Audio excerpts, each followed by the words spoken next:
हाँ, इस समय की ब्रेकिंग न्यूज आ रही है कि अब 16 साल के बच्चे नहीं कर पाएंगे इंस्टाग्राम के कमेंट सेक्शन में ई सिंपिंग। देश ने पूछा सरकार से एक महत्वपूर्ण सवाल कि क्या होगा बिन बेरोजगारों का हाल। सूत्रों की माने तो हम नहीं भेज पाएंगे व्हाट्सएप ग्रुप में आपके 60 साल के अंकल गुड मॉर्निंग का मैसेज 250 रुपए के गुलाब के फूलों के साथ। अपने ट्यूशन फीस में से पैसे चोरी करके गाड़ी में बनाई जाने वाली हुक्का पार्टी और गाड़ी के डैशबोर्ड को अब नहीं कर पाएंगे एफ बॉयज। स्नैपचैट पे फ्लेक्स। अपने माँ बाप की नाक के साथ साथ अब नहीं काट पाएंगे इंस्टाग्राम के इन्फ्लुएंसर्स अपने होंठ रील्स पर। इंस्टाग्राम के इन्फ्लुएंसर्स अब आपको नहीं बता पाएंगे कि कैसे करना है एक चाइनीज वायरस ऐप को डाउनलोड सिर्फ एक छोले भटूरे की प्लेट के लिए। तो अब देश का एक ही सवाल है कि आखिर कब तक। टू बी ऑनेस्ट, इसके बाद तो थोड़ी मेरी भी फटी थी। Not because social media ban होने वाला था, बल्कि इसलिए क्योंकि मुझे डर ये था कि कहीं इसके बाद अक्षय कुमार इंडिया की चिड़िया और इंडिया का चेहरा जैसा ऐप ना निकाल दे।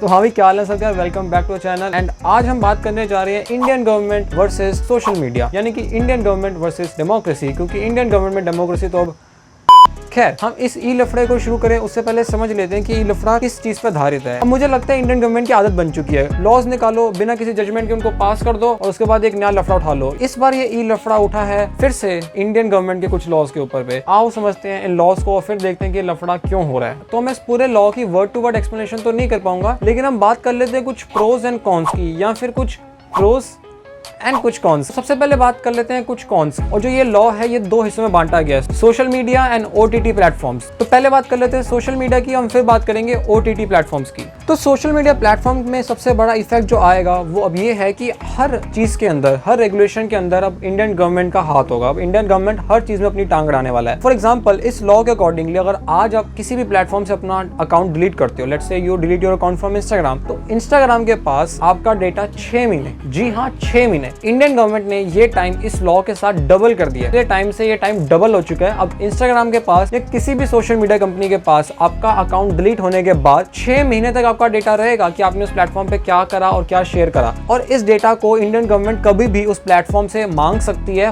For some research work. And another major thing is the first originator. अब मैं आपको समझाता हूँ इस टर्म के बारे में। लेट्स से आपने व्हाट्सएप पे एक वायरल मैसेज को फॉरवर्ड करा, आपको वो मैसेज किसी ने भेजा और आपने वो मैसेज आगे अपने ग्रुप में या अपने फ्रेंड्स के साथ शेयर करा। और मान लो किसी कारणवश इंडियन गवर्नमेंट कहती है नहीं भाई नहीं, that's sauce, this message is sauce, emergency meeting, हमें इस मैसेज के बारे में सारी इन्फॉर्मेशन चाहिए कि ये मैसेज सबसे पहले कहाँ से उठा। तो अब इंडियन गवर्नमेंट व्हाट्सएप को बोलेगा कि फर्स्ट ओरिजिनेटर बताओ इस मैसेज का, यानी कि पहली बार ये मैसेज कहाँ टाइप हुआ और किसने इसको पहली बार शेयर करा। दिस इज नट्स, क्योंकि इसके बाद व्हाट्सएप ये बोलेगा मोदी जी हम आपको सच कह रहे हैं, हमें तो खुद नहीं पता ये मैसेज कैसे शेयर हो गया। हमारे पास पॉलिसी होती है एंड टू एंड एन्क्रिप्शन की, हमें नहीं पता चलता कि मैसेज आगे कौन फॉरवर्ड कर रहा है और ये पीछे से मैसेज कौन बना रहा है। और अब जिस इफेक्ट के बारे में आपसे बात करने जा रहा हूँ उसको पढ़ने के बाद मेरे दिमाग में एक ही बात है कि अगर ये गलत तरीके से इंप्लीमेंट हो गया तो पूरा का पूरा इंडिया और पूरा का पूरा इंडियन सोशल मीडिया ना,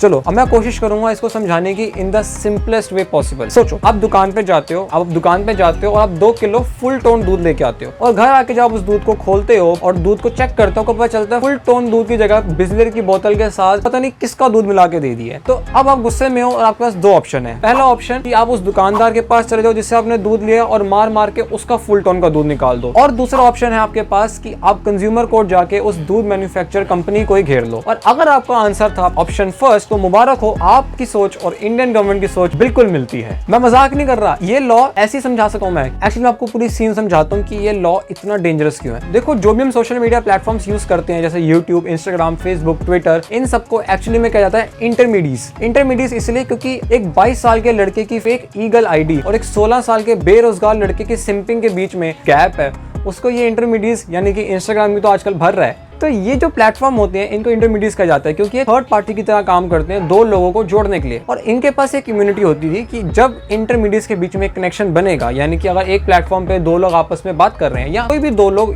कुछ भी शेयर कर रहे हैं और उसमें से कुछ भी ऑफेंसिव है या फिर कुछ गाइडलाइंस के अगेंस्ट है, तो उसके लिए अकाउंटेबल यूजर होगा उस पोस्ट का, ना कि एक प्लेटफॉर्म। लेकिन इंडियन गवर्नमेंट ने कहा अपने लॉ को तुम अपने घर ले जाओ, तुम्हारी इम्यूनिटी गई चाय बनाने।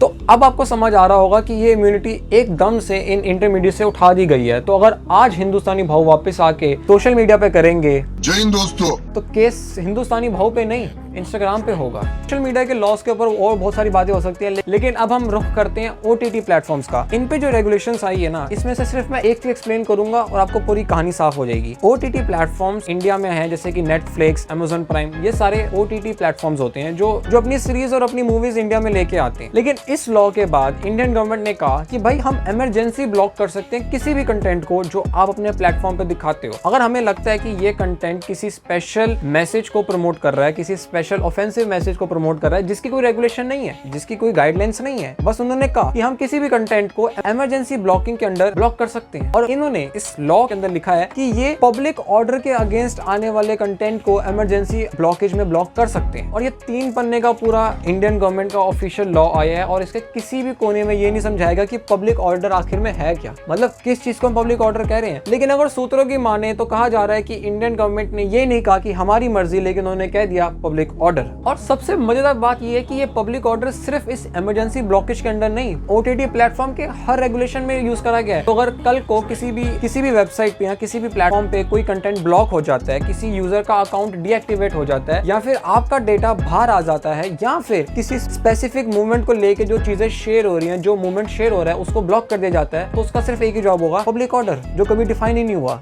तो अब बात कर लेते हैं इस लॉ की प्रोस के बारे में। तो ये थे जी इस लॉ के कॉन्स एंड प्रोस। और फिर इंडियन गवर्नमेंट ने हर प्लेटफॉर्म को 3 महीने का टाइम दिया कि भाई ये रे लॉ, तुमने जो करना है कर लो, तुम्हें अपनी गाइडलाइंस इन लॉ के अकॉर्डिंगली चेंज करनी पड़ेगी। और फेसबुक ने कहा कि नहीं, हमारे इंडियन ऑफिस में ऑफिसर्स को लाने में टाइम लग रहा है, हमें थोड़ा टाइम और चाहिए। And the most ironic yet the funniest thing Indian government would have said, this said कि फेसबुक डिसीजन लेने में डिले कर रहा है, उसको 3 महीने का टाइम और चाहिए। इंडियन गवर्नमेंट कह रही है एक प्लेटफॉर्म डिसीजन लेने में डिले कर रहा है, इंडियन गवर्नमेंट डिसीजन डिले कर रहा है।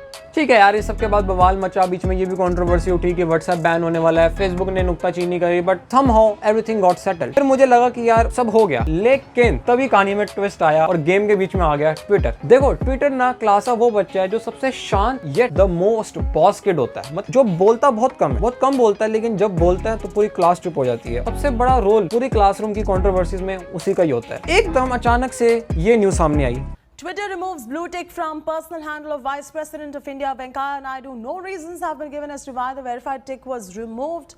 That's the latest coming in. This is a bit of a shocker coming in from Twitter of removing the blue tick from Venkaiah Naidu's Twitter account. अबे यार, एक तो ये वर्क फ्रॉम होम ने दिमाग खराब करा हुआ है, ऊपर से ये भाई ने जब काम करने लगता हूँ झाड़ू पोछा मारना शुरू कर देती है। फोन किसका है? सर है। हेलो, हाँ जी सर। हाँ, अरे यार तूने कितना बढ़िया काम करा है यार, मजा आ गया। अरे सर क्या बोल रहे हो, इतना बवाल मच चुका है, मरवाओगे मुझे किसी दिन, पूरी मीडिया एक्टिव हो चुकी है। अरे तू डर क्यों रहा है, मैं बैठा हूँ ना, तेरी नौकरी कुछ नहीं होता, सीनियर मैं हूँ ना। ऐसे काम कर, एक और उड़ा दे। सर मैं तो अभी लंच टाइम में हूँ। अरे उड़ा दे, बहुत मज़ा आ रहा है यार, ऑफिस में सब इतने मज़े ले रहे हैं, एक और उड़ा दे। बट सर मैं क्या, अच्छा ठीक है सर, मुझे 2 मिनट दे, 2 मिनट। शाबाश यार सर, बिना मुझे किसी दिन मरवाएंगे, कितनी बार बोला है मेरे से ये मत काम करवाया करो।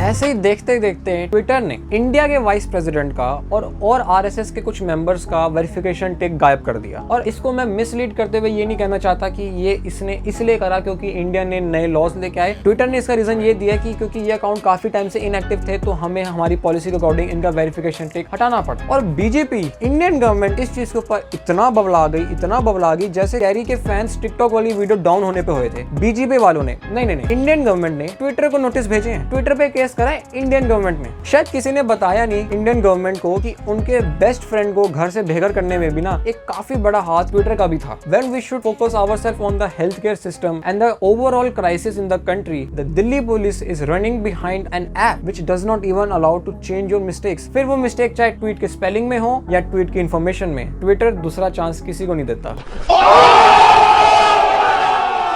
मैं तो अक्सर बैठ के बस ये इमेजिन करता हूँ कि ट्विटर के ऑफिस में क्या होता होगा जब ये नोटिफिकेशंस ट्विटर को पहुंचते होंगे। अरे मिश्रा जी, आपकी लड़की की दूसरी शादी होगी, आपने दूसरी में भी नहीं बुलाया, आपने पिछली शादी में भी नहीं बुलाया था, ऐसे थोड़ी ना होता है। ई का है रोज़ की रोज़ मेल आती है इंडिया से। Top of the hour, let's get you. Now the government is going strict when it कितनी बार बोला है सुशील को स्पैम मेल्स ना भेजा करे, रोज रोज सुबह आके 1.5 घंटे ये स्पैम मेल देखनी पड़ती है। इनको तो पिछले समय ये नहीं पता था ये फलस्तीन के साथ खड़े हैं, इजराइल के साथ, और ये हमको धमकी देने चले हैं। ट्विटर है या मजाक बना रखा है, यूपी पुलिस बना के रखा है ट्विटर को। That's all for this video. काश मेरे पास भी कोई स्पॉन्सर होता कि मैं किसी VPN की स्पॉन्सरशिप इस वीडियो में डाल के बता पाता, but still stay safe on internet, क्योंकि इंडियन गवर्नमेंट के ये लॉज आएंगे and you have to make sure that your data safe. वरना क्या पता चला कि कल तुमने डोमिनो से पिज्जा मंगाया और तुम्हारा घर का एड्रेस, तुम्हारा फोन नंबर मेन्यू के साथ साथ